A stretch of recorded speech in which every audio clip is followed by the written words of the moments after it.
आइए दोस्तों, आज कुछ गंभीर चर्चा करते हैं, जिस चर्चा की जरूरत है हम सभी को।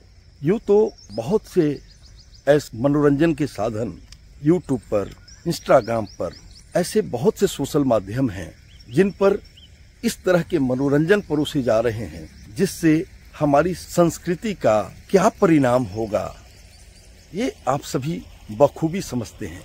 लेकिन दुनिया ने एक ऐसा जाल बिछाया है जिस जाल में हम सभी फंस के रह गए हैं। उससे निकल पाएंगे, इस पर कभी कभी एक छोटा प्रयास सरकारों के द्वारा होता है, लेकिन वह प्रयास केवल मात्र सरकार की सुविधा के लिए होता है, आपकी सुविधा के लिए शायद। एक बचपन की मेरी 2 पंक्तियां हैं, मैं अर्ज करना चाहता हूँ।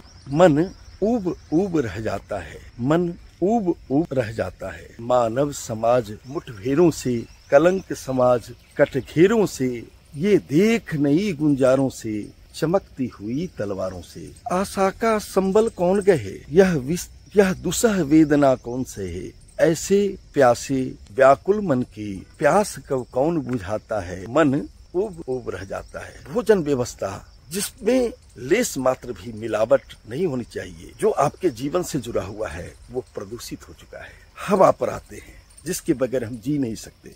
हवा की स्थिति क्या है आप जानते हैं।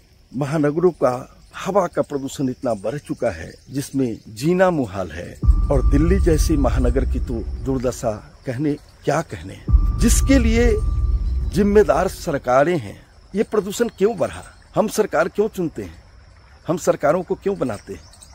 इसीलिए कि हमारे स्वास्थ्य की, हमारे जीवन की, हमारे शिक्षा की बेहतर व्यवस्था हो सके। तो सरकारों ने किया क्या है?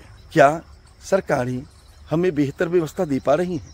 सोच के देखना कि प्रदूषण मैनेज नहीं कर पा रही है सरकार, लेकिन दुर्भाग्य देखो, उसका सारा का सारा टैक्स प्रदूषण के नाम पर जनता भुगत रही है, जनता को देने पड़ेंगे। हर दृष्टि से कैसे आपके जेब को खाली करना है, अब सरकार उस दिशा में काम कर रही है। सरकार में किसी खास दल के सरकारों की बात नहीं कर रहा, मैं सभी सरकारों की बात करता हूँ कि क्या जो मूलभूत सुविधाएं हैं वो आम आदमी को मिल रहा है। स्वास्थ्य के प्रति लापरवाही, भोजन प्रदूषित, हवा प्रदूषित।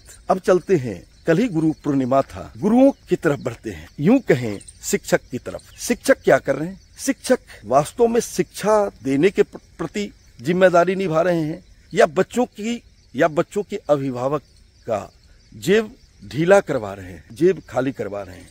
और क्या हमारी सरकार इस पर ध्यान दे रही है?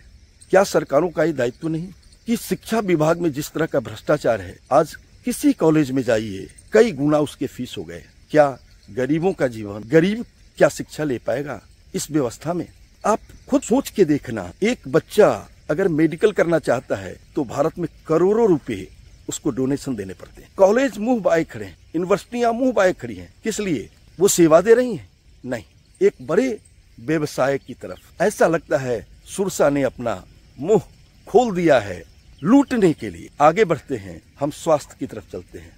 जो मेडिकल व्यवस्था हमारा है, अगर कोई बीमार होता है तो सबसे पहले डर जाता है कि किस हॉस्पिटल में जाए, और हॉस्पिटल इंतजार कर रहा है उसके जीवन के लिए नहीं, उसके जेब को खाली करने के लिए, उस परिवार को कंगाल बना देने के लिए। आखिर व्यक्ति करे क्या, जाए कहाँ? जाना तो हॉस्पिटल ही है, डॉक्टर के पास ही, कि हमें जीवन वहीं से मिल सकती। लेकिन पैमाना बदल गया, दृष्टिकोण बदल गया। दृष्टि क्या थी कि भारत में हॉस्पिटल्स, डॉक्टर्स लोगों के जीवन को बेहतर बनाएं, लोगों के बीमारी से मुक्ति मिले। लेकिन यहाँ तो एक बीमारी होती ही है, परिवार कंगाल हो जाता है, और फिर दूसरी बीमारी शुरू हो जाती है। परिवार आगे कैसे बढ़े?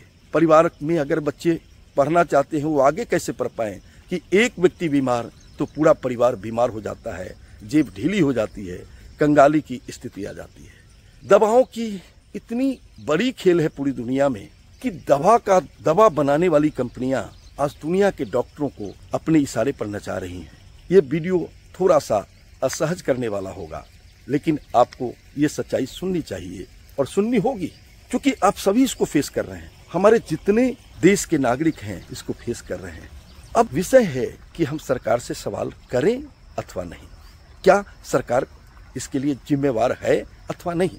दोस्तों, हालत ये हो गई है कि सरकारों ने भी अपना दुकान बना लिया। किसी भी पार्लियामेंट के मेंबर को, किसी भी विधानसभा के सदस्य को वो सारी सुविधाएं मिल रही हैं जो सुविधाएं आपके लिए बनी थी, हमारे लिए बनी थी, बुजुर्गों के लिए बनी थी, गरीब छात्रों के लिए बनी थी।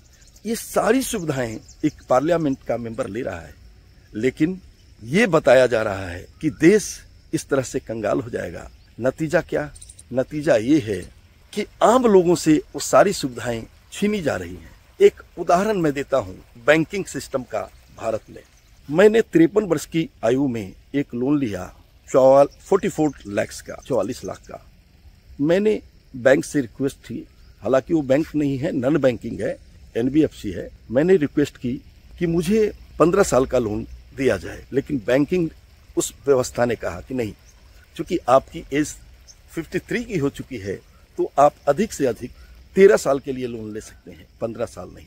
अब आते हैं वास्तविकता पर। वास्तविकता क्या है? आज RBI ने रेपो रेट बढ़ाए, RBI ने 0.5 बढ़ाए, लेकिन बैंकों ने 1.5 तक बढ़ाए और नॉन बैंकिंग संस्थाओं ने उसको 2 और 3% बढ़ा दिया। जो लोन हमारे 13 वर्ष के थे वह लोन 13 वर्ष का नहीं रहा, वो 19 वर्ष का हो गया। और हद तो तब हो गई जब हमें इधर और सूचना मिली कि हमारा लोन तो 21-22 वर्ष का हो चुका है।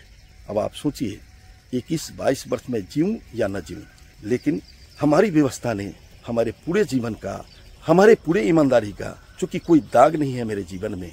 एक तो बैंकिंग ने मुझे लोन नहीं दिया, NBFC से लेना पड़ा, क्योंकि वहां भी लूटने के तरीके अलग अलग हैं। जब NBFC हमें लोन दे सकती है तो बैंकिंग क्यों नहीं? अब मजे की बात देखिए कि मेरे 53 वर्ष की आयु में मेरे ऊपर कोई दाग नहीं है। आज तक कोई ऐसा हुआ ही नहीं कि मैंने किसी बैंक के अथवा किसी के भी लोन चुकाए न हो, फिर भी इस देश में बैंकिंग के योग्य नहीं हूँ।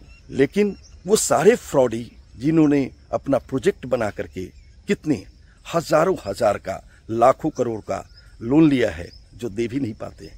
और मजे की बात तो क्या है, सरकारें वर्षों तक कहती है उनको हम पकड़ के लाएंगे, ला नहीं पाती। लेकिन मैं कहाँ जाऊं? ये मेरी वेदना है जिससे मैं जूझ रहा हूं और इसी से भारत का ज्यादा से ज्यादा नागरिक जूझ रहा है। मेडिकल क्षेत्र की बात मैंने की, शिक्षा क्षेत्र की बात की, भोजन व्यवस्था की बात की। अब मैं आता हूं, एक विकास की बात कही जा रही है, सड़कों की।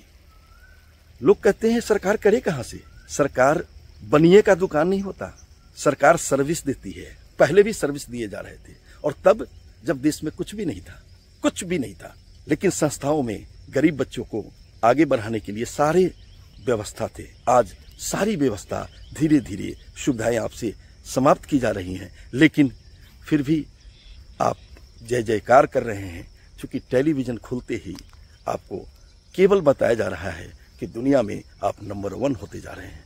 लेकिन सच्चाई ये है कि भारत का छात्र के लिए एक जगह था कि वह अगर भारत में सस्ती व्यवस्था में नहीं पढ़ सकता था तो बाहर जाकर के पढ़ता था। अब उन देशों ने भी धीरे धीरे भारत के छात्रों का रास्ता बंद करना शुरू कर दिया है। बहुत से ऐसे देश हैं जो फ्री शिक्षा देते थे दुनिया के छात्रों को, लेकिन धीरे धीरे उन देशों ने भी भारत से के छात्रों के लिए अपना दरवाजा बंद करना शुरू कर दिया है।